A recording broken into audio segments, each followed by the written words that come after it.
Welcome to this second part of episode 39 of the Cycling Europe podcast. My name is Andrew Sykes. This two-part episode of the podcast is dedicated to my cycle in the August of 2021 along the length of the Hebridean Way, the route that guides cyclists across the 10 main islands of the Outer Hebrides off the west coast of Scotland. Now, if you didn't listen to part one of this episode, you may want to pause here and go back to catch up. On the assumption that you have listened to part one, you'll remember that at the end of that podcast, I was approaching the ferry terminal on the island of Berneray, just to the north of North Uist. From there, I caught the ferry on a short journey to the town of Leverburgh on the island of Harris. At the start of this podcast, you find me on a beach about 20 kilometres north of Leverburgh as I contemplate the cycle through Harris and Lewis to my final destination at the lighthouse at the Butt of Lewis.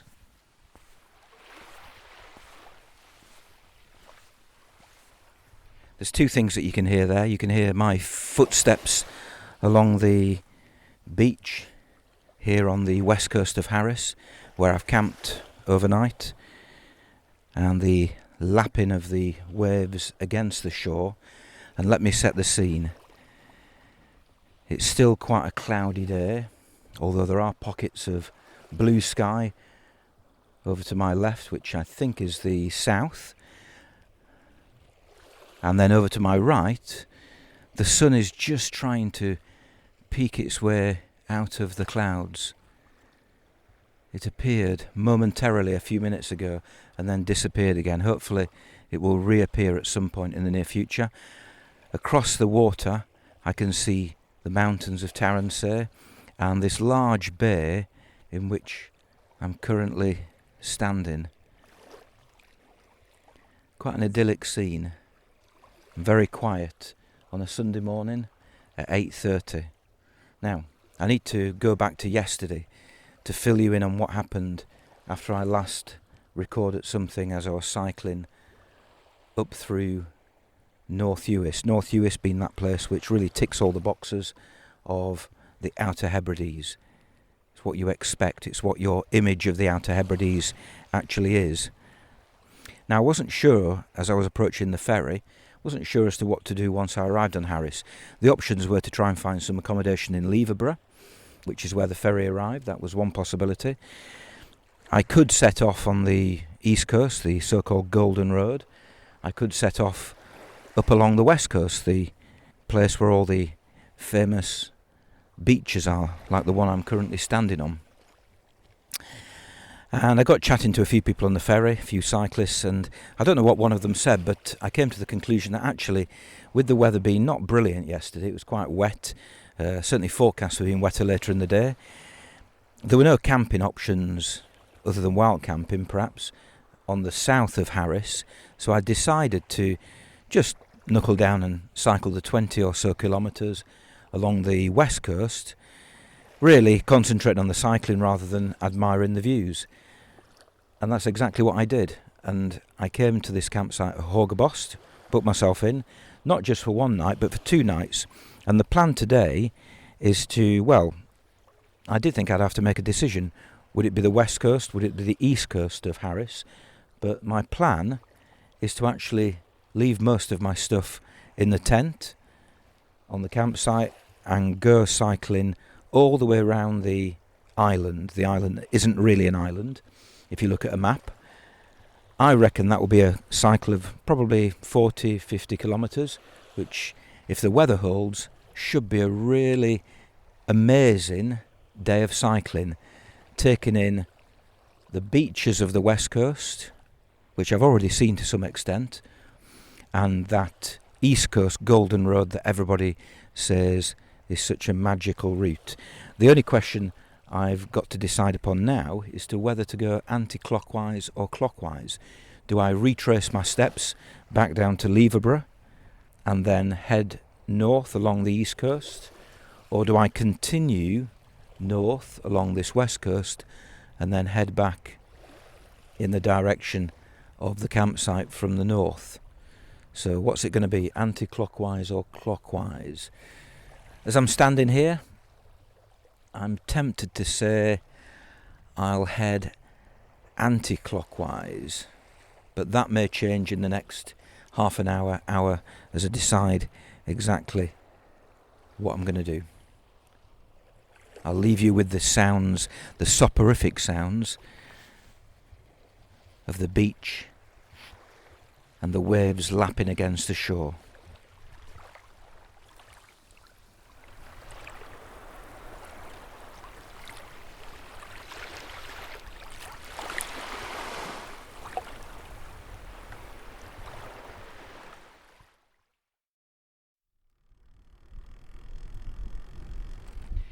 Okay, I've decided to do it anti-clockwise, and there's a good reason for that.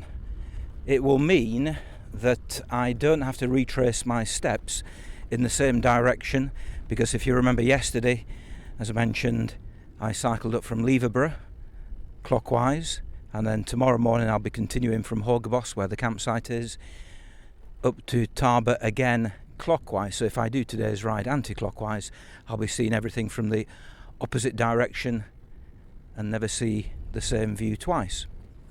That said, this is familiar territory, because I cycled down here yesterday, and again it's interesting because it's different from all the other islands. They really have got their own unique feeling, look, etc. Now the sense I get of Harris, this side of Harris, is that although there are a decent number of locals living here, lots of again little houses, there's probably an equal number of holiday lets, villas, some of them in quite stunning locations, and that might explain why I've got 4G signal from Vodafone. Obviously they're catering for the tourists, perhaps more than the locals, who knows. So it's a lot less busy in terms of buildings compared to the other islands. There's a lot less of the maca, or there seems to be. Perhaps that's the business of the sheep. Now to my right, I'm still not too far from Horgeboss, to my right I can see Vatersay, the island, made famous by the Castaway programme, of course. I don't know, I wouldn't mind being castaway on a place like that. I'm sure I'd survive. Certainly in August, perhaps not in the middle of January, February, but hey, if you started me off in July and August, I think I'd be okay for a few days, if not a few weeks. And I can see in front of me there's just the headland that I'm going to have to cycle round, which will take me back to Leverburgh.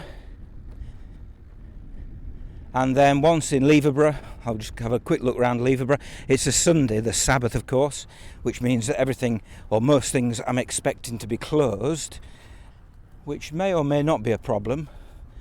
I forgot to bring any food with me, so maybe ravenous by the time I get back to the campsite, but I'm sure I'll survive on that score. And then once through Leverburgh, head down to the east coast and the Golden Road that so many people have told me so much about, and I've got high expectations. They say it's very, very different to what I'm experiencing now. This is beautiful, the beaches, the sloping green hills leading up to the, well, I can't see them because they're shrouded in the mist, the mountains beyond. So let's hope that the east coast is even better.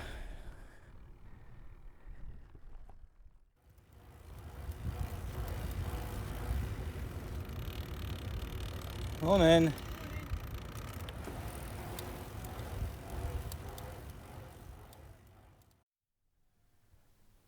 Can you hear that?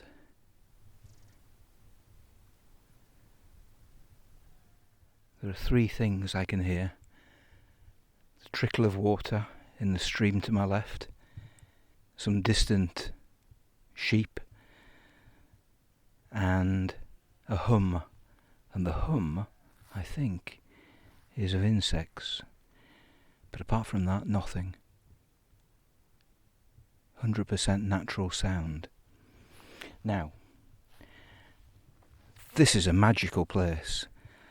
About 10 minutes ago, I turned right, where yesterday After coming off the ferry, I turned left and headed down the west coast.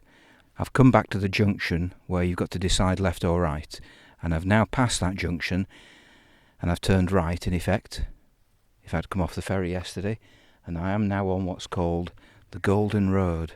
The Golden Road, people have told me it's because it was an extremely expensive road to build. But the first thing that you notice is it is so different from the wide open plain on the west coast of Harris. The first thing that happens after you leave the small settlement of Leverborough is that you get channeled up a hill, and the hills on both sides encroach to the point where you've got, at one point halfway up the hill, you've got a beautiful waterfall coming off the cliff to your left, and then the stream running down the hill to your right. And I've now reached the top of that hill, and in front of me I can see the hill descending, and it descends down to a place called Rodel, where there's a church, I think. Somebody told me about a church I've got to investigate, which I'll do. But the colours here are predominantly purple and dark green. The purple of the heather, and then the dark green of the grass on the hills. Again, it's interesting. These sheep have had a massive impact on this environment because there are very few flowers. I presume over the decades, probably centuries, they've just nibbled away to make it just the heather that survives. But even so, it's beautiful. If this is a taste of things to come over the next couple of hours, then whoa, I'm in for a treat. So next stop Rodel, where there's a church, and then turn left and head up to the coast. And I did wonder a few minutes ago whether the weather was turning for the worse. Put my rain jacket on. It's changed again, and I can see sun and blue skies again. Oh, this has turned into a very promising cycle. Are you a local here? No, I'm just staying up the road. Oh, right. I only arrived yesterday, so I'm just finding my bearings. Right, well, I've been promised great things about the Golden Road, so yeah. I'm off to discover it. Oh, fabulous. How far have you come from? Where are you? Well, I'm cycling the Hebridean Way, so I've left right. all my stuff at the campsite on the other side of Harris. Oh, nice. And I'm just heading along here for today and then continuing my journey north tomorrow. Oh, lovely. So, but this is beautiful, isn't it? It's absolutely stunning.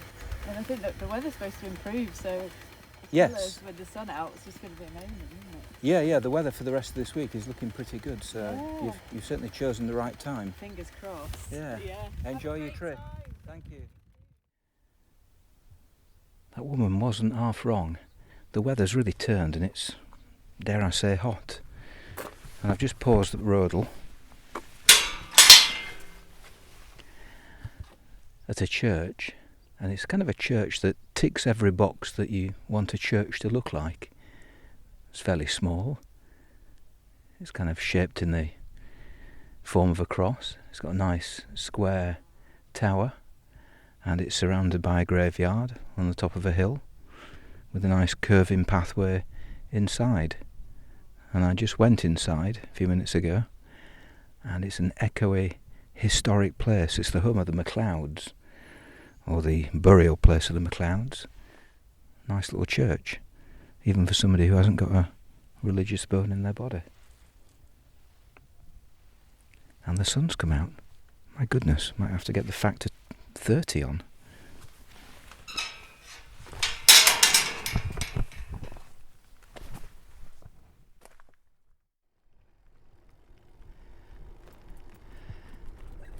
This is like nothing I've experienced in Britain before. It is almost unearth-like, and you can understand why Stanley Kubrick used it to film 2001: A Space Odyssey for apparently Jupiter. It's about 50% rock, 50% vegetation. And if it weren't for the road or the electricity pylon to the left that strings its way along the coast, you could be on a different planet. Beautiful pools of water. The sun is now out and we've got mainly blue sky, and it is just bucolic.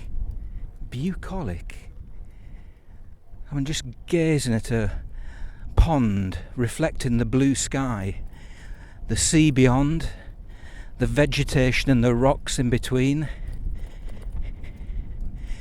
It is a real struggle to keep cycling. I've stopped numerous times since that church. Numerous times to get the drone out to take photographs. A few minutes ago, I got to a little cove and I slowed down.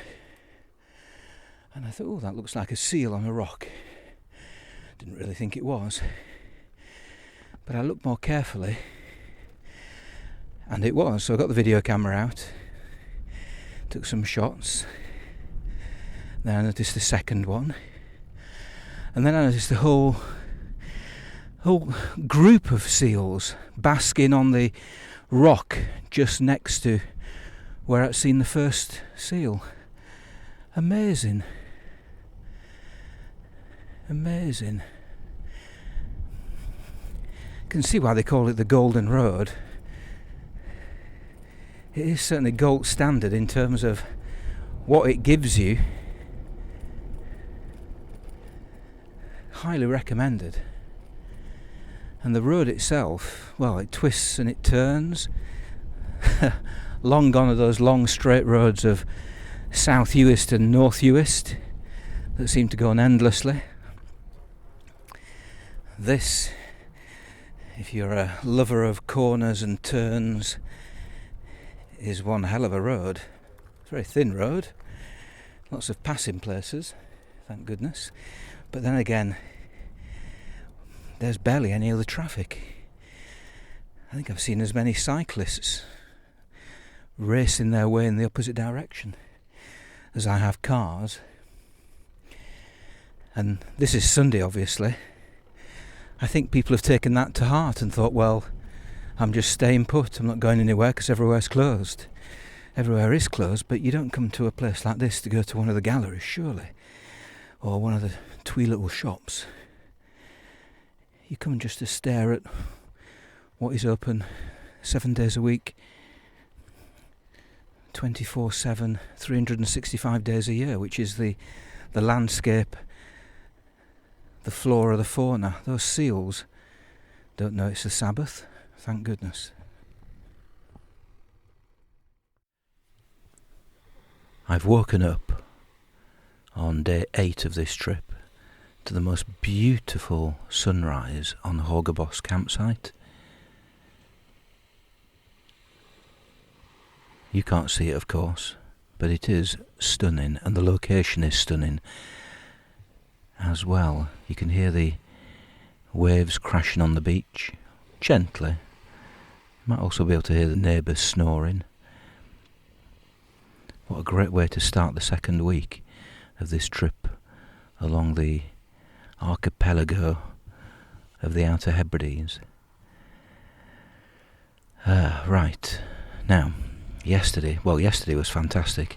The loop circle around the island of Harris was just out of this world in terms of what it delivered, the scenery, the cycling, just beautiful, fantastic day cycling.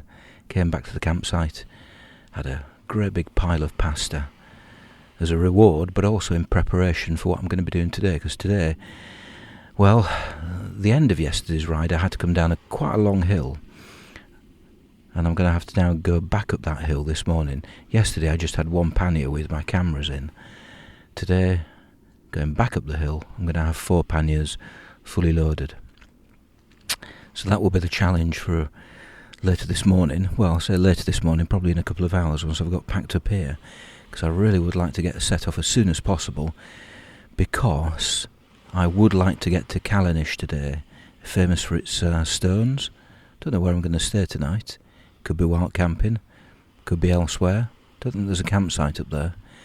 But if the weather's like this all day, then it should be a cracking day of cycling.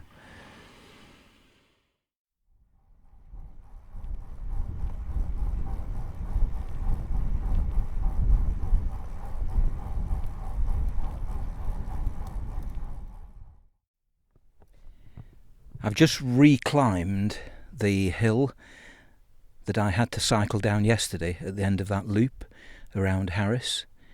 It seemed a lot longer on the way up than it did on the way down, but hey, I suppose that is normally the case when you're on a bike. Nice climb though, nice steady gradient. Wasn't too strenuous. Goldilocks climbing. Not too shallow, not too steep, just right. And, well, I'm sitting on a rock at the top of that hill. You'll occasionally hear cars go up and down behind me. In fact, there was somebody just past me before I started recording this in a little Jeep, and the woman in the passenger seat had her camera held out of the window, presumably videoing or taking a picture of the view, and I thought, that's the advantage of being on a bike. You can just stop wherever you want. You don't have to feel that obligation to keep moving like people do in cars. You can just stop, pull your brakes on, and within seconds you can do what I'm doing now, which is just sitting in a rock and looking at the view over the ocean and over the mountains. Now, talking of which, up until now, really, there have been one or two hills like the one I've just climbed, but nothing too strenuous, nothing too big, nothing too steep. I've got a feeling that today there will be a steep climb. People have told me about it. It's the one from Tarbert that I've got to get over the mountains that I can see in front of me at the... Well, is it the southern bit of Lewis, or is it the northern bit of Harris? Who knows? Somewhere the border is between Harris and Lewis. I have no idea where it is, whether it's at Tarbert or somewhere else. But those mountains I can see, they're fairly modest mountains. We're not talking the Alps here, but those are the ones I've got to climb. And I think I can see the route. I think I can see a route that's just winding its way first to the right and then to the left. And it does look fairly steep, actually. So that's what I've got to come over the course of the next few hours. I would imagine when I get to Tarbert, I'll pause just to stock up. Still got some food in the bag, but hey, I've run out of pesto, which is my kind of stock food to go with the pasta. So I'll try and buy some food. Might even buy some whiskey. I haven't had alcohol for 2-3 days. I might need some whiskey to celebrate with over the next few days if I get to the butt of Lewis. Let's hope I do.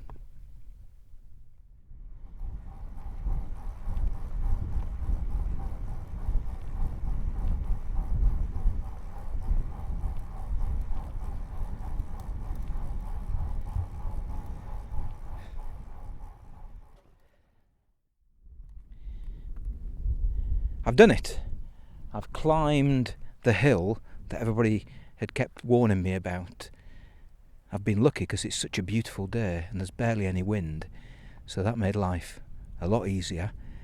It was fairly steep at times and it was quite long, and when you get to the top, the highest point, in fact where I'm standing now, there are still yellow snow poles poking up on the left hand side of the road, which means that in winter, in order for the snowplows to get through, they need to be guided by the little yellow rods poking up above the snow.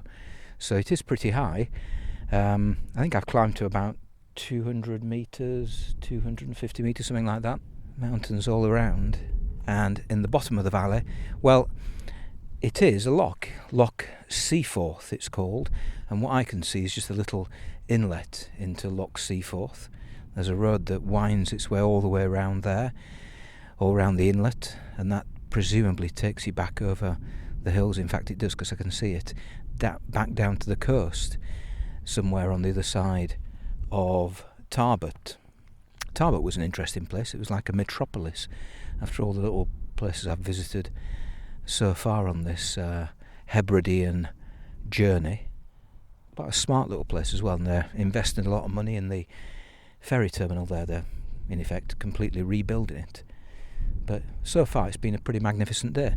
And I bumped into a couple, well, he was Irish, she was Scottish, at a filling station where I'd stopped to ask for some water for my bottles, and I was chatting to them. They avoided talking about the steepness of the hill, thank goodness, because it was just before the hill started. They were kind of working their way around the coast and bits and pieces, but they did say that they'd been to the campsite a little bit further to the north than Callanish, and it did get me thinking that perhaps what I should do is do in effect what I did over the last couple of days, push on to that campsite while the weather is decent like it is today, and then tomorrow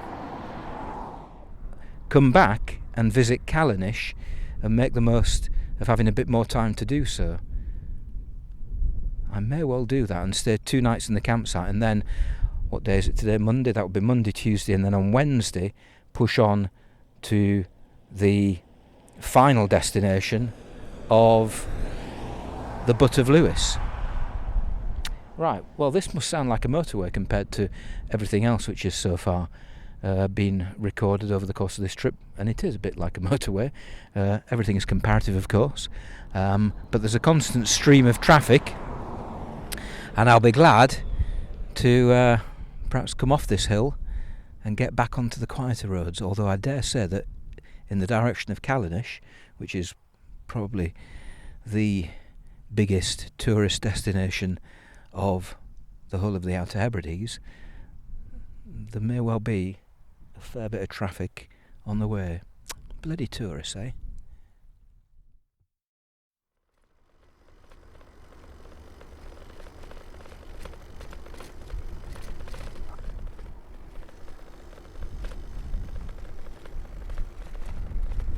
Just entered into the final island, Lewis, although the definition of Lewis and Harris as individual islands is a bit dubious.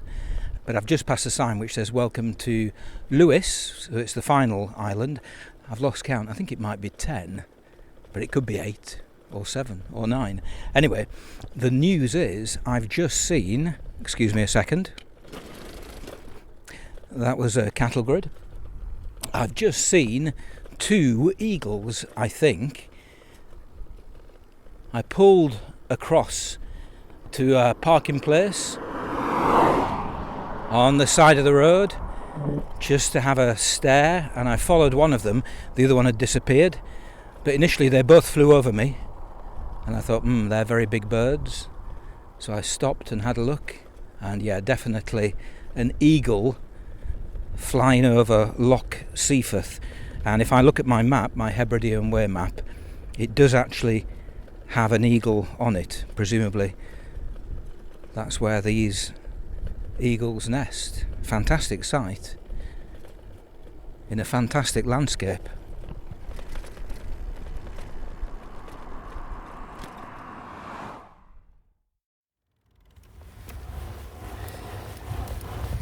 I have reached my destination. Penultimate day of the Hebridean Trail.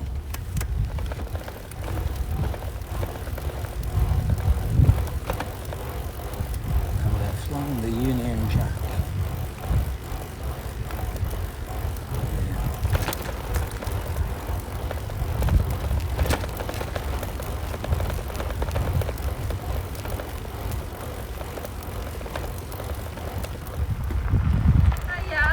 Hello. How are you? I hope you're booked. Yeah, I phoned earlier. I spoke to Yes. presumably you. Yes, it was me. Yeah, Andrew.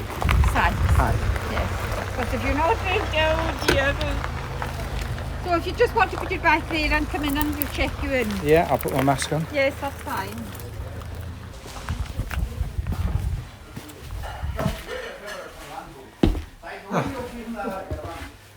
Right. Very luxurious. What's that? Very luxurious. Oh, that's because I refuse to go anywhere else. Down. Ian, there's the phone. Hi. Hi. Hotline. Hi, good evening. Have you got you come far today? I've come, a fair distance. I've just knocked up 103 kilometres. Oh, I've been So I came from the west coast of Harris. Oh, Horrocabust. Yes. Yes. But it's been a beautiful ride. Yes. It's an amazing ride. Yes. It's just over the mountains. It's I fantastic. know. Oh, good Right, for you. That's me yesterday. And you're cycling. Yeah, my bicycle. She's called Wanda. Wanda, very good, very good. She's reliable anyway. Yeah. She's taking you all that way. Yeah, and she's COVID compliant. Oh, very good. As we all are. Doesn't need a vaccination. So. Oh, you know. Okay, Andrew, this building here houses 3 ensuite shower rooms. Perfect. The door at the end and 2 at the front. Okay. And the shower there is a 50p coin for 4 minutes, and I always have coins. Okay. Over in Downing Street we have showers and toilets, and the shower there is a £1 coin for 8 minutes. Okay, so it depends how dirty you are, I suppose. Yes. So £1 there, 50p here. Yes. Okay. And nothing else will do. No 10s, 20s, Okay. nothing. Okay. I'll check whether I think it might be 50p. I do coin, have them but, here if you want to change money. I'll check in a few seconds. The Wi-Fi password is on the bottom. Yeah, Of I can that, see that. yes. Yeah. Good. And we have cooked breakfasts every day at Ooh. 8:30. If you Oh, want a wow. cooked breakfast, you phone this number before 7 at night. I'm going to take a picture of that. Yeah. It's now Tuesday. And I am within shouting distance almost of my final destination, which is of course the Butt of Lewis. Stop sniggering at the back. That's where the lighthouse is, at the end of the Hebridean Way, and I should be there in a couple of hours, so probably around midday, 1 o'clock, something like that. I suppose it depends how many times I pause at places like this. I've stopped at a small but modern war memorial dedicated to the people who died in the wars, who came from these islands. Also the people who died on the Isle Lair, I think it's called, which was a ship bringing troops back home, which sank, and I think hundreds were killed. Very tragic story. I was reading about it the other day. But anyway, to catch up, yesterday, a bit of indecision in terms of where I would stop. Certainly wanted to get as far as Callanish, and I did, although I was still unsure when I got there as to where I'd be staying for the night. Ideally, I suppose I would have loved just to stay in Callanish overnight, camping. Wild camping, didn't see many obvious spots. So after a quick walk round the standing stones at Callanish, which are worth visiting, pity all the tourists were there, but hey, I'm a tourist, so I can't complain. They're a striking addition to the landscape. Obviously, they've been there for thousands of years, so they're almost part of the landscape, even though they are man-made of a long time ago. So I pondered there for a while, had a look round.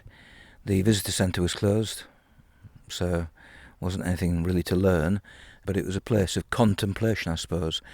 And then got back on the bike, or rather, I looked at the camping options further on, and there was a campsite about 20 kilometres further north. There was the campsite at Shawboss, which I knew about anyway, so I phoned ahead and booked a space there. So at the end of the day, I cycled about 103 kilometres, which is probably longer than I anticipated, but bearing in mind the weather yesterday was just gorgeous, perfect for cycling, sunny, warm, and in the evening, after leaving Callanish at about 5 o'clock, it was still beautiful weather, slowly getting cooler, but even so, really nice to cycle in the evening. So actually, to have cycled 100 kilometres on a day like that is, in my book, a good thing. And the campsite was great, friendly little family-run site. But I had a nice chat this morning with the son of the owner, who lived in the little house next to where I was camping, and I was asking him about his accent, because a lot of the people around here, they sound almost Irish, half Scottish, half Irish, and he was saying that when he worked on cruise ships, people used to just assume that he was Irish rather than being Scottish. I suppose the influence of Ireland is strong because we're geographically so close. And the other thing he was talking about, I asked him about, was the land ownership. And I asked him about the land being taken over by community groups from distant landlords. And he said actually he would have preferred if the distant landlords had kept hold of the land, because now it actually makes it quite difficult for people like him to purchase pockets of land. He says that the prices have gone up because the community groups that own the land have to make back the money that they've invested to actually buy the land in the first place, which is an interesting perspective. I think that's a goose flying high above me. And the other thing here is the traffic. And again, you'll have heard it in the last few minutes. Cars whizzing past. Now, again, I had a conversation yesterday way back at Horgabost on the west side of Harris. I had a chat with two women who were cycling from north to south along the Hebridean Way. And they said, oh, watch out for the traffic when you get into Lewis and North Harris. And I kind of dismissed their comments. I thought, oh, you know, it's because you haven't actually cycled further south where it's really quiet. But I can see what they mean, because what's happened now is that the road is almost exclusively a normal road. It's a normal A road. It's not a single track road anymore. The single track roads finished really on that western side of Harris. And they definitely finished by the time I was climbing that hill to come down into Tarbert on the other side of the mountain. And ever since then it's been almost exclusively a normal A road, which obviously the drivers here, like drivers throughout Britain and throughout the world, can be idiotic. Most of them do give a good distance, but they don't slow down. They don't tend to slow down. But so far so good. The other thing to note here is that the midges are out in force for the first time, really. Perhaps that's a reflection of the weather yesterday. With it being warmer, perhaps that encourages the midges to get out and start biting. So I'm actually sitting here at the moment looking like a mourner from a royal funeral. In fact, if I ever get invited to a royal funeral, I'll perhaps keep my veil on my head, because that's what it looks like, this mosquito net. But it does do the business. And in fact, with the exception of my fingers sticking out of my cycling mittens, that's the only bit of me which is exposed to the gnashes of the biting midges that surround me. There was a comical moment yesterday when I stopped just to climb a little hill to look at a monument to people who'd been pushed off the land, I think in the 19th century. And again, a little modern monument. There was a little spiral staircase inside. Climbed to the top. For about 5 seconds, I was engulfed in a mist of midges and what looked to me like flying ants. So I quickly ran back down and got back on the bike and started pedalling pretty quickly in order to get rid of them. That said, as I'm sitting here, I can't actually see any midges, so I might risk it. I might take this head garb off as I cycle the rest of the way up to the butt of Lewis. The landscape around here isn't that inspiring. I suppose the main attraction to coming to this part of the world is the fact that you are coming to the end of the Outer Hebrides. Gone are the dramatic mountains, gone are the wide open plains. It's just rolling landscape of crofts, farmland, nothing too special about it, but hopefully it will be special when I reach the end and the butt of Lewis. Stop sniggering.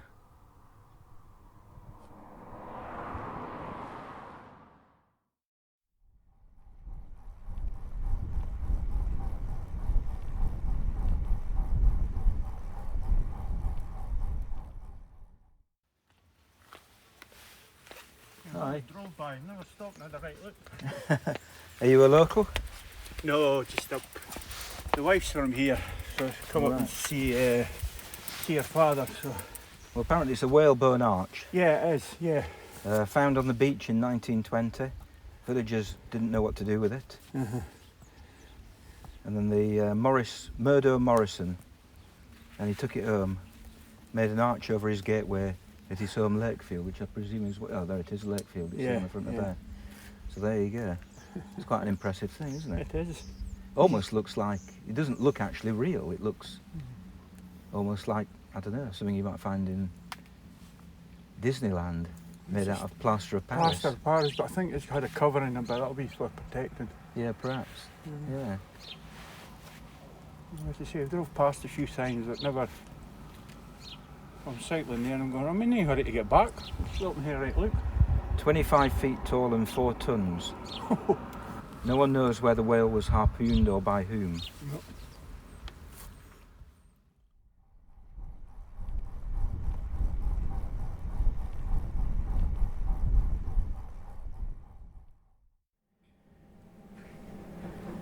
Oh, you've got copies of the...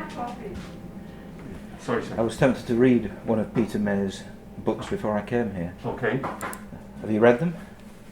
I haven't read them. My son read the novels. Well, he read Black House and The Lewis Man, the second one. But he found them rather dark. He loves reading. He reads anything and everything. Yeah. And he just found them a bit dark. But they certainly stir your interest in the place. There's no doubt about it. We've had a lot of custom because of just people wanting to come and see what a Black House was like. Never mind buying anything. Yeah. Because of yeah. reading the books. Yeah, perhaps when I get back to England, I'll look him up and have a read. I think the tourist office in Stornoway has a little brochure, and it's the Peter May Trail. Yeah, right. So you can follow different parts of the island, go to different parts of the island, and you find the site of the building, or where he mentions it in the novel. Yeah, right. So that's just what we There we go. I'll explain to you the layout. We've got 4 buildings. This is building number 1, Okay. with the information at the back of the room. Okay. There's none in the other buildings. So if you're really interested, that captures your imagination. We do have a guidebook as an optional extra that has Okay. lore and social history. Okay. Then we've got the main house beside us, and you just follow the path down the left side of the yard, Yeah. work your way through the building. The 2 roofs are one building. Okay. There's a real fire on in the living room. Ooh. Peat fire. Most people have no problems with it. They enjoy it. It really, in my opinion, adds to the atmosphere of the place. Then out the doorway on the roadside, across the road, there's a ruined black house without a roof that has one entrance. Yeah.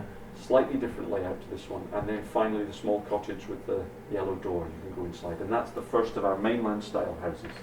So it gives a bit of variety of architecture. You can see Okay. how people might move from one style to the next. Okay. And when were the black houses last inhabited? This one, the one across the road in the 1920s, and then they moved into that little cottage. This one was much later, 1960s, and they moved into here. Oh, right. So it's quite a recent history. In fact, one of the girls who was born and brought up there still lives in the village. And has it been renovated to kind of look as it did in the way Yes, distant past? Historic Scotland, well, what was known then in the 60s as the Department of Works, UK-wide, they took on the care of the house as the family moved out. Yeah. Had to do some repairs, part of the roof over the bar had collapsed. And over the years they've replaced various roof timbers. Some of the outside walls have been rebuilt with the stone that was there originally. So it's the original house. It has had repairs, and we've managed to keep it going these 55 years. Okay. Various rethatch and so on. But it's so good the mother of the family became the first custodian. Then this daughter, who still lives in the village, was the next up until about 15 years ago. So it's had that personal link all the way through, and it was never abandoned. And when they lived in there, in the 50s and the 60s, did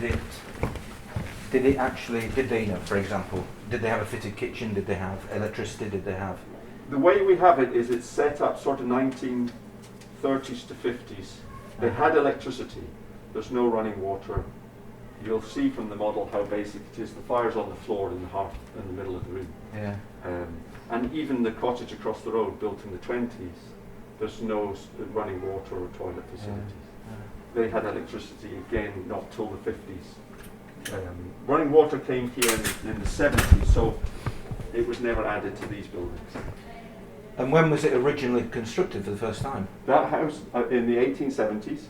Okay. The design, though, goes back to the Norse period, the longhouse idea. Yeah. So just a safety warning as well, because of the nature of the doorways, they're low and the walls are very thick. Yeah. So don't stand up straight too soon. That is. Well, not very tall. So. Yeah, it's what catches people out is standing up straight too soon. Okay. Yeah, some of the doorways are. Right, brilliant. Okay, I'll have a look around here and then I'll pop Very over good. there. Enjoy Okay. that. So any questions, feel free to ask. Okay, thank you.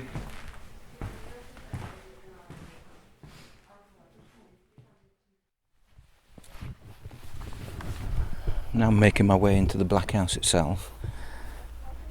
I'm surprised it was only built in 1870. I associate them with being a lot older than that, but clearly not. There's a pile of peat outside. You can smell it.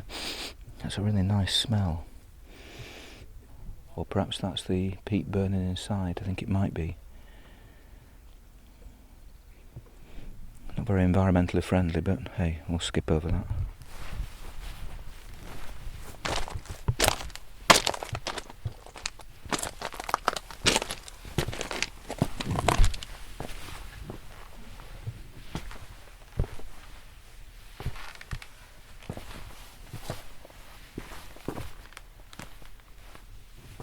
There's a fantastic smell the moment you come inside of the peat fire, which apparently is still kept alight next door.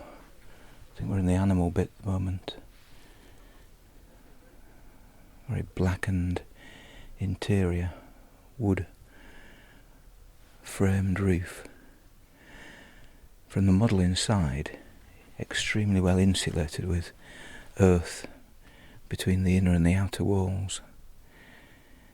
You can see how this would be nice and snug in the middle of winter, especially with all the animals inside, because they would obviously create heat themselves.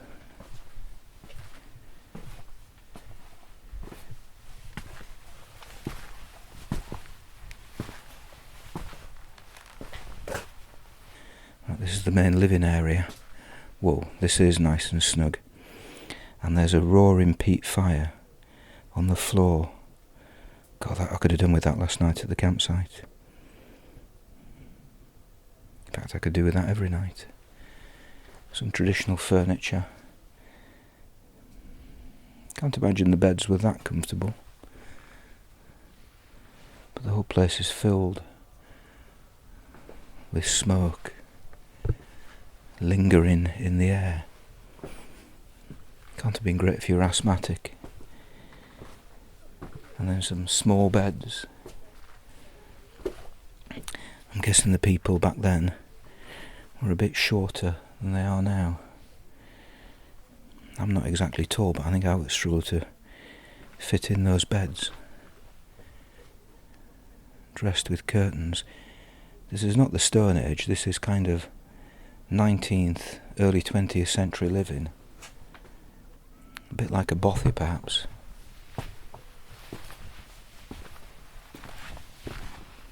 Albeit a bothy without loads of cans of beers.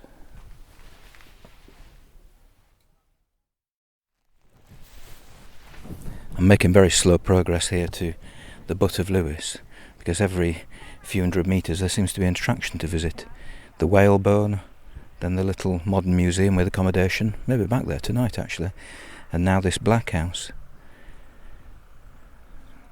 That's actually quite a memorable moment, going into that Black House and smelling those smells and feeling that warmth. Gives you a sense of what it would have been like to live here, well, before the modern age. 50, 60, 70, 100, 200 years ago. A fairly inhospitable place, I would imagine. So you can see why they would need a place like that in which to live. Insulated, warm, secure.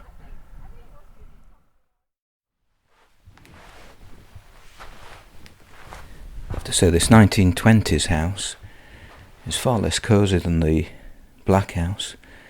A bit less smoky, more modern, but I don't know, I think I'd rather spend the night in the Black House. Certainly a bit warmer, less drafty.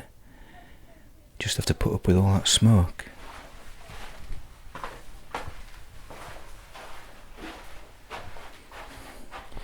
Yeah, this is definitely reminding me of pictures that I've seen of the war. Rationing. Austerity.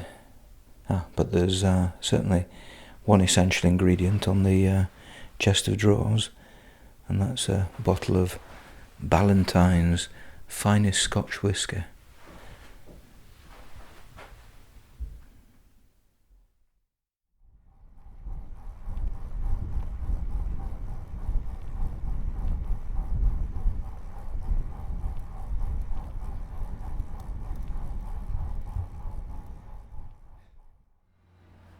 I've wanted to do this since I've arrived. Perhaps you can hear, it's a bit echoey.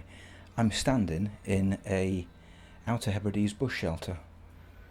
I don't know why I've wanted to do that since I arrived, but there we go. I'm now doing it, and I'm doing it at the junction where if you turn right, you go to Stornoway, and if you turn left, you go to the Port of Ness, which is the place where you find the Butt of Lewis, and crucially the end of the Hebridean Way. Now, it's only 30 kilometres from here to the Port of Ness, and in the last 10 kilometres since leaving the campsite I must have stopped 4 or 5 times at various attractions. However, I do need to crack on and get to the end of the line in terms of the Hebridean Way fairly soon, because it's now midday, and I want to have a few options when I get there, whether to stay there overnight or come back. Now, I'm not going to be stopped by any attractions between now and the Butt of Lewis, because I know that I'm going to be revisiting this particular stretch of the route either later today or tomorrow, depending upon where I spend the night. Okay? So, from the bush shelter at the junction between the A857 and the A858, with in the background some music, somebody strimming, doing their gardening. The next time I speak to you should be somewhere near the Port of Ness and near the end of the Hebridean Way. The same bit of road. Just past Kempin Bowling, Just past the sand football field, the sand dunes, and there's a... You turn left and it's a children's play park, just keep going, and there was quite a few people camped just at the side. Beautiful, beautiful beach. And there was somebody this morning collecting water. We didn't collect water, so it might be fresh water, I don't know. So on the road that goes down to the lighthouse, on the dunes, obviously on the right, won't it, at that point? Left. On the left. For you, if you're On the going left. to the lighthouse, you go down the road past the football field, and the road goes up. Football field, play park, road goes up and around The there. road goes up to the lighthouse, and then if you can, it's just there. Right. It's a beautiful beach. Yeah. Okay, brilliant. Thank Are you. you camping as well? Yeah. Are you just setting off? Yeah, we've just done it. We did right, south okay. to north. Yeah. So we did it yesterday, and then we tried to find somewhere to stay, but we couldn't find anywhere, so wild camped again. Have you found accommodation fairly difficult? Yeah. And also not nowhere, because we were like, set up for wild camping, but there's like everything's fenced. Finding, so we couldn't. I thought of wild camping last night at Killanish, but again, you look around, you think, well, it all looks fenced up. We did do it there, but we tucked behind the visitor centre because it was a Sunday night and it didn't open on Monday, so we thought. Yeah, good thinking. So we tucked ourselves away, but if it had been a Monday night, I guess we might not have been able to do that. Yeah, Tuesday. And but we met some other people. There's 5 of them, and they were camped in Killanish, but sort of down by the sea because they were wild swimming and stuff as well. But that was really good campsite, really nice. And we did just pass the. No, it wasn't a campsite. It's just Sorry, camping place. Yeah. But I forget what that. On the way, we were almost there, and on the left-hand side, community cafe. there was like a community cafe. Although they were closed today from 11 till 2, but they refilled our water bottles, and we've been there this morning. When you turn off from the lighthouse, Wobbly Dog Cafe is there, and then that's very good. But where the petrol station is, that's your last shop. Last shop. Okay, brilliant. That's really useful to know. Thank you. Hi. I see that the cafe is closed. But there's a museum as There's well. a museum as well, which is quite interesting. What's the theme of the museum? Behind me, this room here, it's Guga Hunters. Have you heard of the Guga Hunters? The Gannets? No. The men who go out to the island of Solishgil. Get a few hundred of the young gannets out, this year's young gannets. Uh-huh.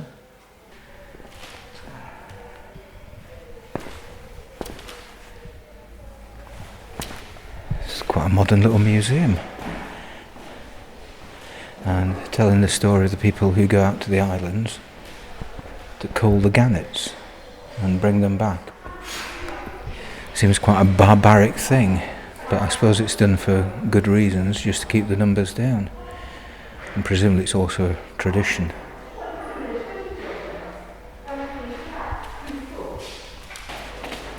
Hi, the tap is open now. Thank you. The culling of the gulls, Of the gannets. gannets, sorry, is it done to keep the numbers down, or is it something that's been a tradition for a long time? It's been a tradition for hundreds of years, but 500 years, quite specific to this area. Right. Because very much like the St Kildans, they needed food over the winter months, and so they were required to expand their horizons and find gannets. And in those days it was a survival of the fittest, survival. They would salt the meat and have it as food over the winter. The tradition continues, because it's a source of income. The men who go, and they're there right now, after a break last year, for the first time since the war, since the Second World War, but they're there at the moment, and they take 2 weeks off work, possibly 3 weeks off work, and they sell the gannets. They have a strict quota, so when they land the 1,500 at Stormwood Pier, there is someone counting to make sure they don't exceed the quota. The gannets are then divided between each crew member, and they have their own customers. It's not sold in the shops, but they have their own list of customers, and I think the last time they were selling for 16 or 17 pounds. And what does it taste like? Have you tasted it? Yes, many times growing up, every year growing up. It looks like goose, dark meat. There's not much meat on the bones, but there's a thick skin of blubber, grey, the sort of stubble. Doesn't sound very attractive. The meat itself is very fishy and salty. The texture and look of goose. The taste of tuna. That's about it. But I think that the men who go, it's not just to make money for the 2 weeks, but they want to keep the tradition alive. Interesting. You don't sell it in the cafe? No, no. Thank you.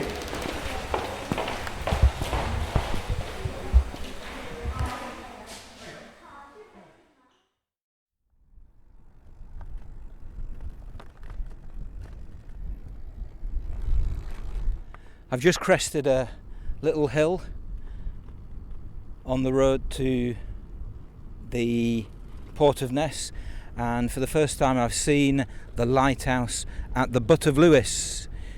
So only a few kilometres to go on this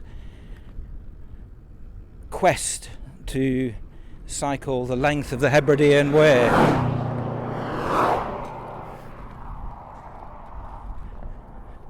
Some idiot drivers on the road in Subarus, as you can hear, but nearly there. After over 400 kilometres since leaving home, that's 400 kilometres cycling, lots more on trains and bits and pieces, but I would say probably about 350 of those, if not more, on the Outer Hebrides themselves. I'm finally within shouting distance of the end. Should be there before 2 o'clock.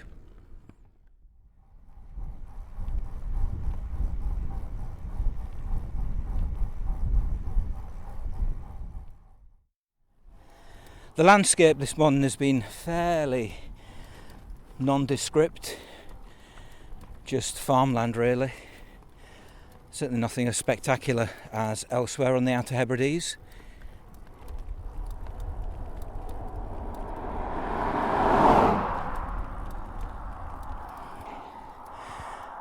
But here there's finally something of interest. These are peat bogs, and you can clearly see where the peat has been cut from over the years, the decades, probably the centuries, and is continuing to be cut. I've regularly passed this morning gardens with neat stacks of peat all ready for burning on the fire. Not very popular with the environmentalists, but hey, if you live on the Outer Hebrides and you haven't got any wood to burn and they haven't sent a gas pipe along your bit of the world, then you can understand why they still dig it up and burn it. Meet the bottom of it, are you heading for the lighthouse? Well, yeah, I'm heading for the lighthouse, and hopefully I'm just going to camp on the by the beach up there. Oh yeah, there's a nice wee stall, there's a nice wee beach too. Yeah, well, I've met a few cyclists coming from the other direction who were there last night, and the weather's looking fairly good. I think we're settled till Friday, so you know, 2 nights, never mind one, have 2 nights. Well, I've got as soon as you're, what was it again? Britain's most northwesterly shop. There you go. You should have that written outside on your sign. They'll just ignore it like everything else. Back in the 70s, you'd have Norris McWhirter. Yeah. Right, I've come in for some tomato sauce. Dead ahead, top shelf. So is it cheese you're looking for? Cheese and shortbread. Right. Do you do any shortbread? Well, we're in short supply with shortbread, I'm afraid. It's Scotland. You should have. We should have, yeah. We're waiting on an order coming this afternoon. Yeah, right. But the cheese is in the chiller there. Okay, I'll grab the cheese in a second. And would you believe it? Just before you get to the end, there's another little steep hill that you've got to climb. Bit of a kick in the teeth.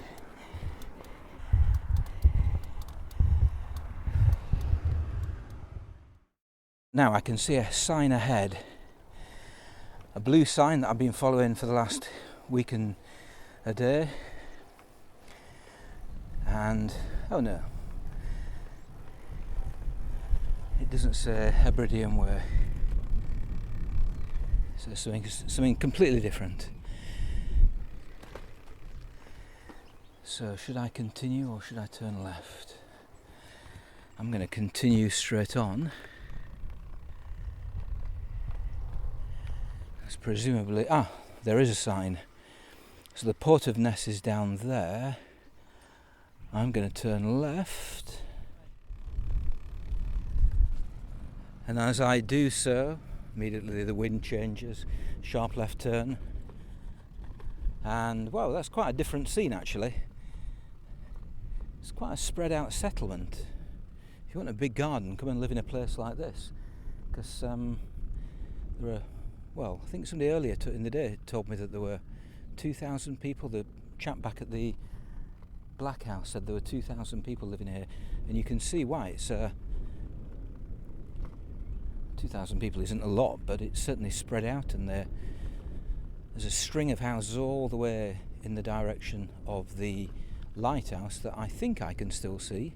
I think that's a lighthouse. Looks like a chimney popping up above the edge of the hill. And it's on those hills that presumably I'm going to camp tonight.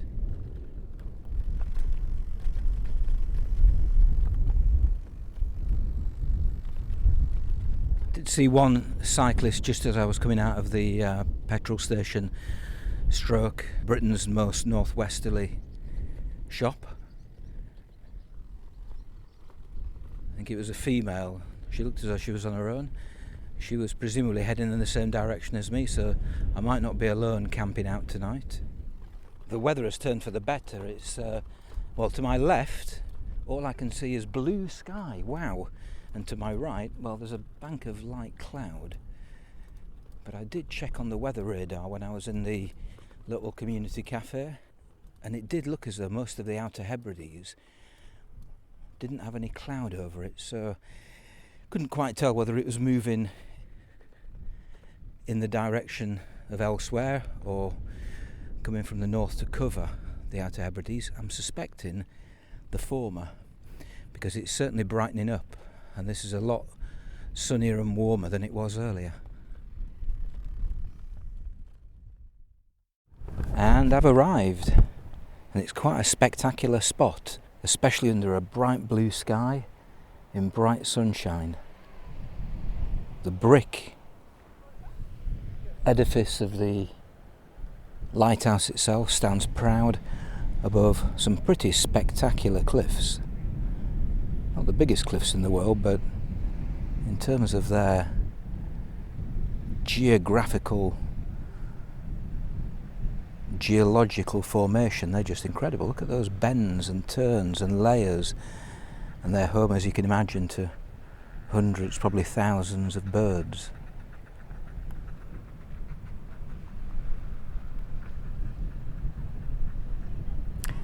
I have to say, of all the ends of journeys that I've managed to knock up over the last 10 years, more than 10 years on the bike, Brindisi, Cape St Vincent in Portugal, even Nordkapp in Norway, this has to be up there with the best of them, because not only is it spectacular, but it's not overrun with tourists. And the weather's playing a part as well, it being such a beautiful afternoon. Truly spectacular. You really wouldn't think you're in the northwestern corner of Britain, certainly the northwestern corner of the Outer Hebrides, one of the most remote places in Britain. Yet it's like a summer's day in Brighton without the crowds or the ice cream. It's also quite refreshing that, despite the fact that this is a tourist spot, the edges of the cliffs haven't been fenced off. In fact, there isn't even a warning sign saying do not approach the edge of this cliff. I suppose it's a case of the buyer beware. If you get close to the edge, you may fall off. All that remains for today is to find somewhere to camp.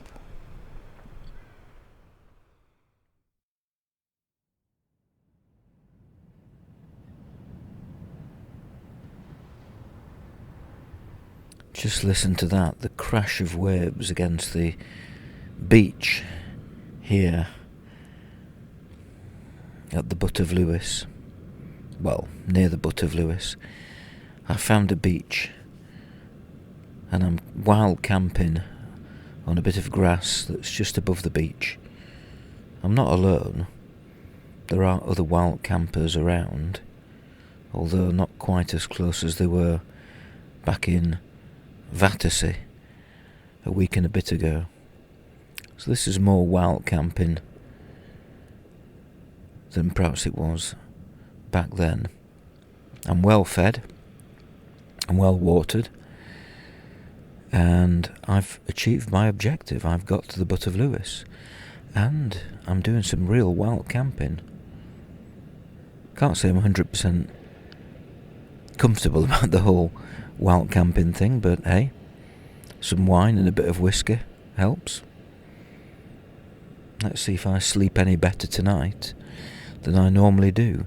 I think I prefer this sound to the sound of snoring and farting and other human noises that you get on a campsite.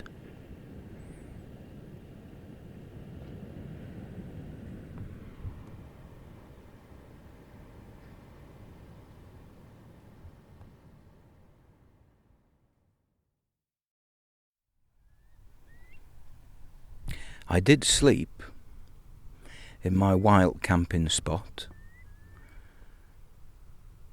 for a few hours.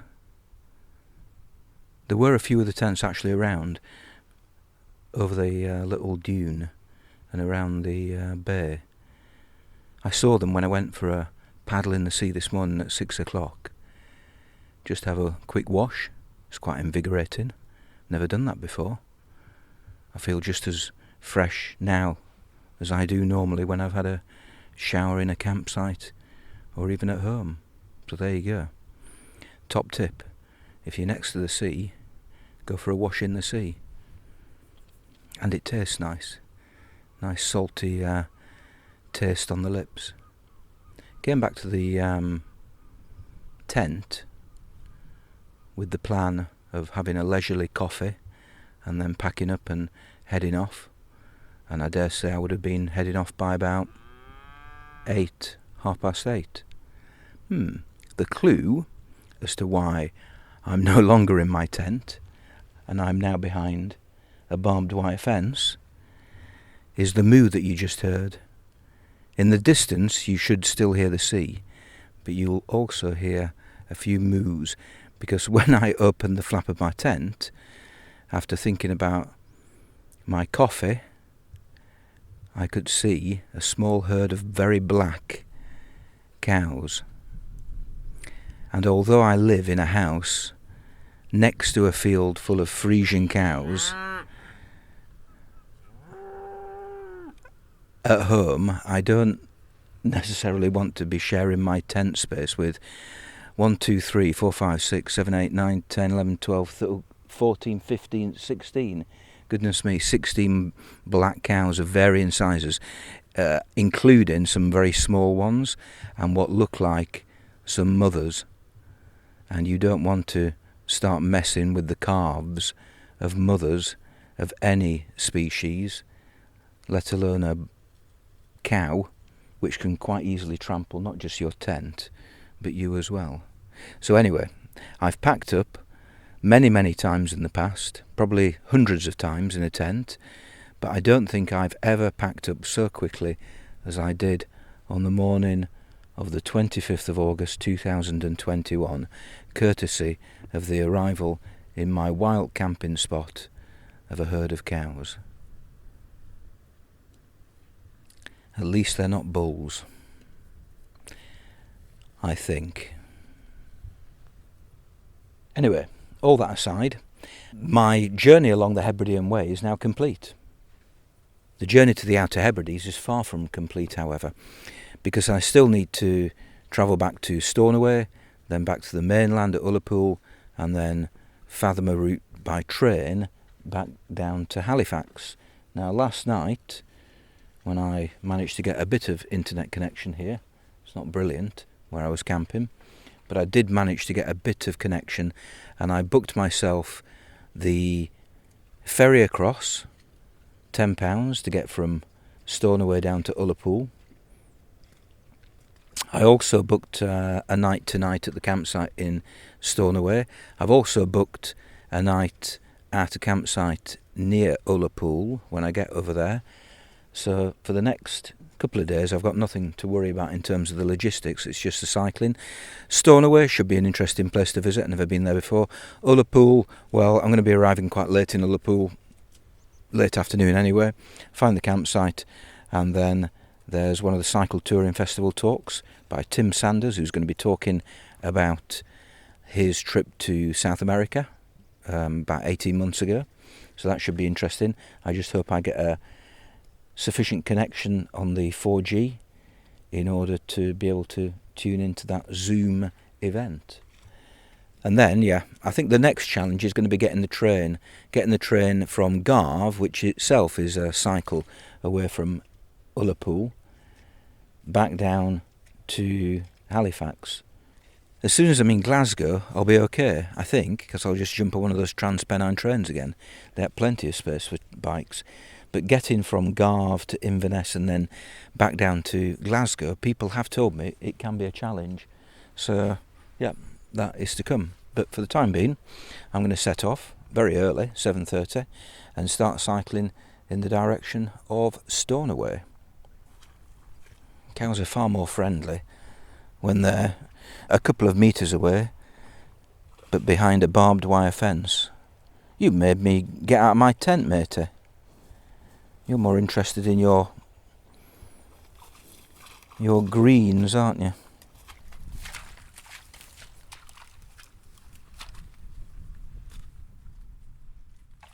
And that was the story of my cycle along the Hebridean Way.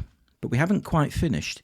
Keep listening if you want to find out more about my journey from the Butt of Lewis back home to Yorkshire. That's coming up in a few moments.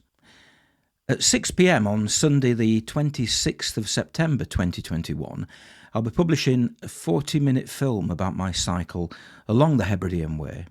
The film is called The Outer Hebrides on a bike called Wanda, and there's a special premiere event at 6 p.m. on the 26th, and you can find out more details about that by visiting my YouTube channel, which is at youtube.com/Andrew P. Sykes. Obviously, if you're listening to this after the 26th of September, the film will still be there for you, hopefully, to enjoy. If you're listening to this before 8 p.m. on Thursday the 30th of September 2021 and haven't decided to go and see the new James Bond film, which is finally being released on that day, you can join me when I give the monthly online talk for the Cycle Touring Festival about my cycle along the Hebridean Way. All the details can be found at cycletouringfestival.co.uk. Remember that if you've enjoyed this episode of the podcast, please consider taking a few moments to rate or even review the Cycling Europe podcast on the platform where you're listening. Remember that you can now also support the website and the podcast by visiting cyclingeurope.org/support. And a big thank you if you choose to do so. Finally, if you'd like to get in touch with your own cycle touring story with a view to perhaps appearing in a future episode, you can contact me by emailing podcast@cyclingeurope.org, or you'll find me across social media at Cycling Europe. So for those of you who are still listening, an extra bit of cycle touring. Sit back and enjoy the very final part of my journey from the northern tip of the Isle of Lewis back to Glasgow via Stornoway, Ullapool, Garve and Inverness. Thanks for listening and happy cycling. After yesterday's incident with the cows on the wild camping spot, which was a fantastic place to camp, oh, what a nice refreshing way to start the day it was in the sea, although I did feel horrendously grubby not long after. Ugh. Anyway, that really was the highlight of yesterday, because the rest of the day, after a short visit to the port of Ness, was just really the trudge backwards, first of all along the road that I'd cycled upon the previous day to the port of Ness, to the Butt of Lewis, and then it was sunshine in and I had the prospect of arriving at my final destination in mind. Yesterday it was kind of after the event in the opposite direction, and the weather wasn't great, a bit drizzly, quite cold, and my goodness, whatever benefits Lewis does have in terms of its history, in terms of its culture, in terms of its coastline, certainly at the Butt of Lewis, its interior is just basically one big peat bog, and it doesn't make for the most inspiring of cycling. I turned left to head towards Stornoway after about a couple of hours of cycling. Was refused water at the petrol station there, which was a bit of a disappointment, because then I had to kind of struggle. There really wasn't anything between the petrol station and arriving in Stornoway in terms of houses, in terms certainly no businesses, certainly nowhere to stop and ask if they had a tap. So that was a bit annoying. I got a nice reaction on Twitter, but eventually started to descend and came down into Stornoway, and the campsite here is fantastic. It's like a continental campsite, loads of space for tents on a free camping area, great facilities. So I spent a couple of hours then washing my clothes, brushing out the tent, drying the tent, sorting out my gear. So I do feel as though, although we've only got another 2 days, probably 3 max, before I get home, at least I can do it in clothes which are not reeking of 8 days worth of toil and sweat and grime and goodness knows what else. Later in the day yesterday, I did pop down to Stornoway. I bumped into a chap called John France, who he'd commented a few times on Twitter and he's commented on the website. I actually met him way back in 2014, he said, when I was previously cycling around the coast of North and West Scotland. I can't remember that, but, well, we must have met. And I went for a beer with him, which was quite nice. But shortly before that, I just paid a quick visit to the castle.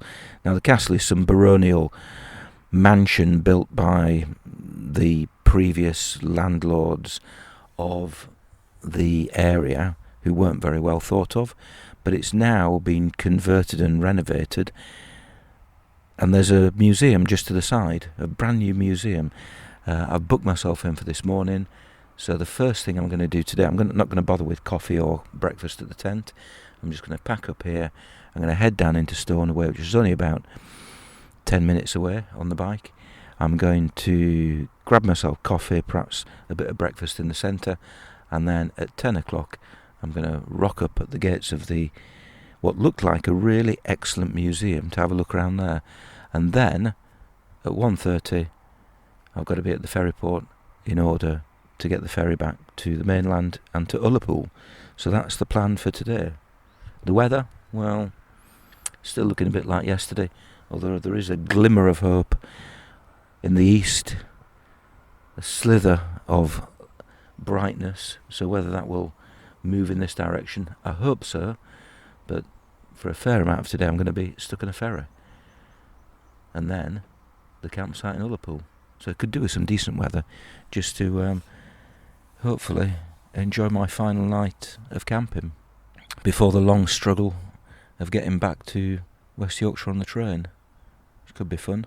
But anyway, onwards.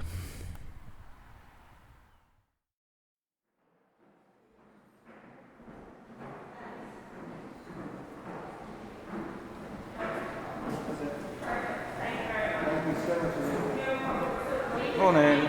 I've got a booking for 10 o'clock this morning. And what was the name, please? Andrew Sykes. It's a telephone booking list today.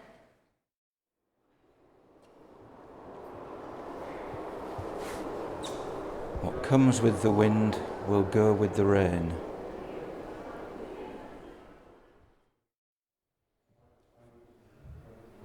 If they Lewis Gillier, son I told him the hickles in the splitting in the heart, spalla for years. And you're calling trot the stupid. But I have to be honest, and I can English cool here. Some but how do you talk in English?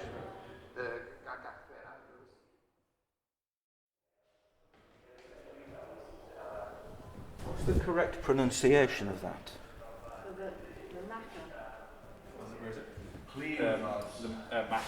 Maca. Yeah,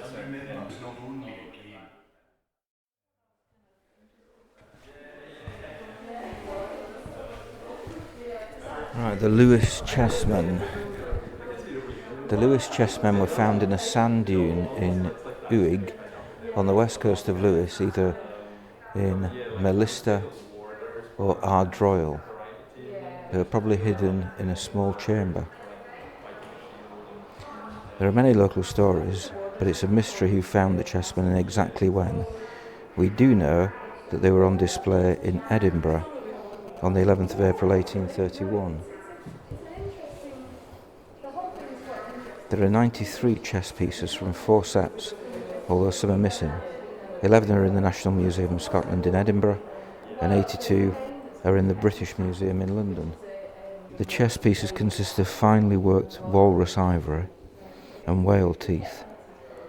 The detail in each one shows how skilled the craftsmen were. Yeah, the Lewis chessmen were probably made by 5 different craftsmen in a workshop in Trondheim, Norway, more than 800 years ago. Why did the British Museum only lend you 6 rather than perhaps a complete set? I think it's probably to do with insurance. Yeah, I'd say it was something like that.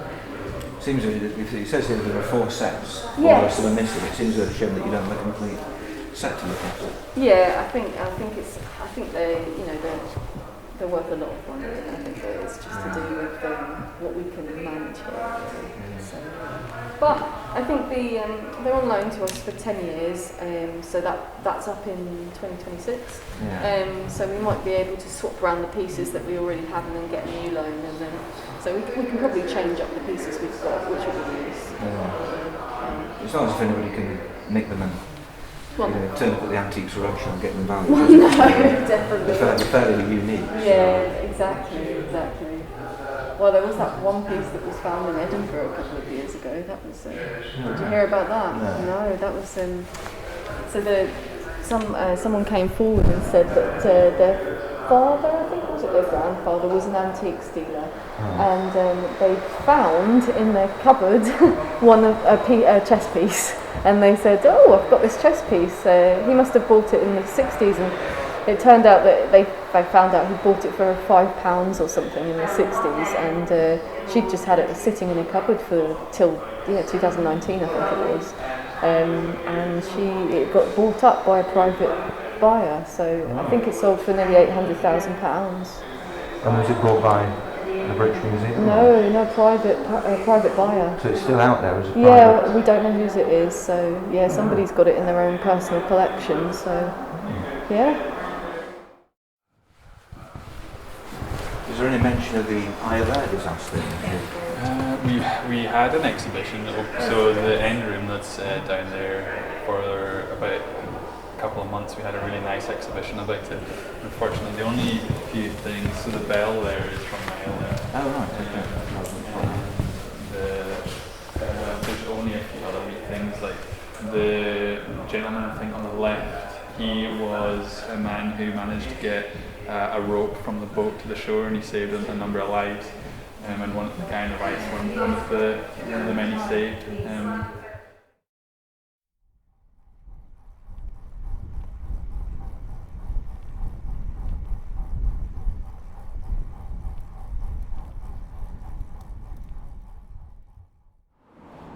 Quick catch up on what's happened over the last 24 hours.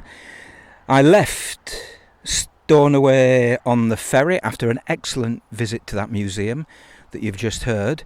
Fantastic place, very modern, and tells the story of the Outer Hebrides really well. And I'm glad actually that I'd cycled along the Hebridean Way before visiting that museum, because it put the whole thing into context, and you were able to really understand more of what was there than if I'd done it, say, in the opposite direction, north to south, and visited the museum before actually travelling through the island. So there you go, top tip. It's not just the wind, it's that museum in Berneray that's well worth a visit, next to Lewes Castle. Now, yesterday evening I did manage to get a 4G signal at the campsite in Ullapool. That was a little bit of a climb up a hill after getting off the ferry. Nice location for the campsite, although my pitch was a bit away from the shore. I had a nice chat with a Dutch cyclist who was heading off around the coast of Scotland. In fact, no, he had been going around the coast of Scotland, but he was about to jump on the ferry, and I saw him again this morning for a quick catch-up. This morning, retraced my steps back into Ullapool. I'm now on my way home, and there were a couple of options. Somebody did talk about a bus, apparently, that goes from Ullapool to Inverness that you can catch, and you can put your bike on it, apparently. But it's a beautiful day, blue sky, warm temperatures, the wind is quite low, and it's not a day to be stuck on a bus. So what I'm doing is actually, having retraced my steps from yesterday afternoon back down into Ullapool, I'm now retracing my steps from Ullapool to Garve. Now, I did this particular ride, it's about 50 kilometres, back in 2014, a very wet August cycle around the north coast and then the west coast of Scotland, and I've actually stopped at the same place that I stopped way back in 2014, 7 years ago. Now, back in 2014, I remember very, very little of this ride, this particular section from Ullapool to Garve. But the one bit I do remember is standing in more or less exactly the same spot as I am now, feeling a bit miserable because it was a bit of a steep hill. Well, that hasn't changed. I've just done a very steep hill. but also the weather was really dodgy, and I think after, it must have been a week, 10 days on the bike of getting wet almost every day, I was just a bit downbeat about the whole thing. Here I am again, and it couldn't be more different. The weather, fantastic for the last few days, looks as though it's going to continue hopefully for a couple more days as I make my way back down to, well, Inverness to begin with. That's probably up a bit, and then down to Glasgow. The big potential spanner in the wheel here could be getting my bike onto the train at Garve. Wasn't a problem back in 2014, but then I headed in the opposite direction towards Skye. Haven't completely discounted doing that again, retracing my steps across Skye, ferry to Mallaig, and then just one train, Mallaig down to Glasgow. Would that work? Not sure. Anyway, let's stick to plan A, which is Inverness and then Glasgow. Let's see how that goes this afternoon. If it goes as smoothly as the train journey up here, I'll be very pleased. And the other thing that I'm very pleased about is the fact that the North Coast 500... Now, again, thinking back to 2014, I don't know whether the North Coast 500 was something that had either been invented or was something that I was aware of. I must have followed most of its route by cycling along the North Coast and then the West Coast of Scotland. But I am aware of it now. I'm aware of the issues with motorhomes, with motorbikes, and a lot of those were on the campsite last night, and a lot of them were zooming past yesterday evening and this morning. And a lot of them have been passing me, in fairness, giving me plenty of room, being patient, etc. this morning, so credit where credit's due. But I will be glad in a few moments when the North Coast 500 actually turns right and heads along the coast, whereas I continue along this main road, this A road, which will eventually get me down to Garve in about another 25-30 kilometres. And there, the train fun starts.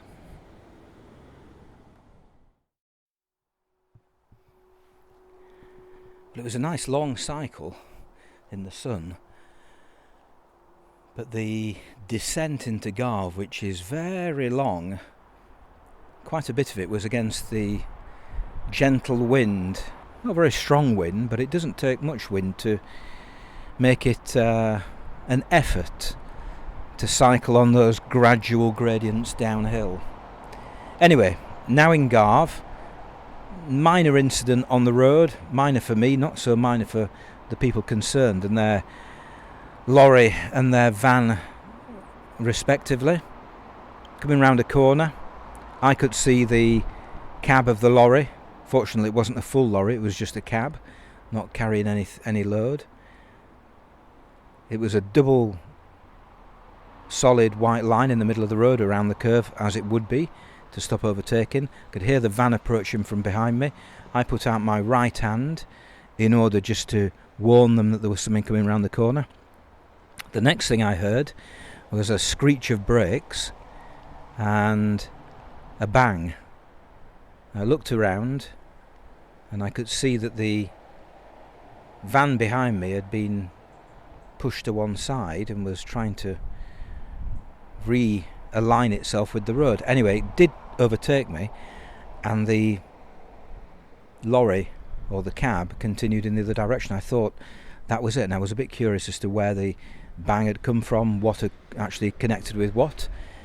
There was a highways maintenance van just behind, and he picked up a little bit of debris from the road and pushed it to the one side, and I thought that was that. But they both stopped, both the cab driver who turned round and come back down, and the van driver, a woman from Germany I think, had stopped a little bit further on, and she was quite upset about the whole thing.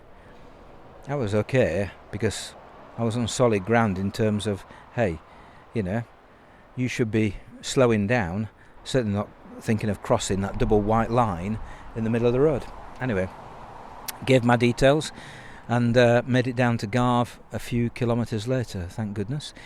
Bought my ticket, thank goodness. There's no mobile signal here, but I managed to get onto a Wi-Fi connection, courtesy of one of the houses. So I bought my ticket, but the question is, will I get back to Glasgow tonight? Or will it be Inverness? Will my bike be allowed on the train to Inverness? That's the next question. The train is due in about 20 minutes, I think, so I'm about to find out.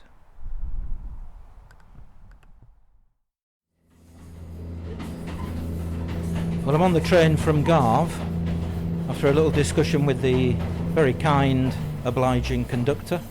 She let me on despite there already being 4 bikes on the train.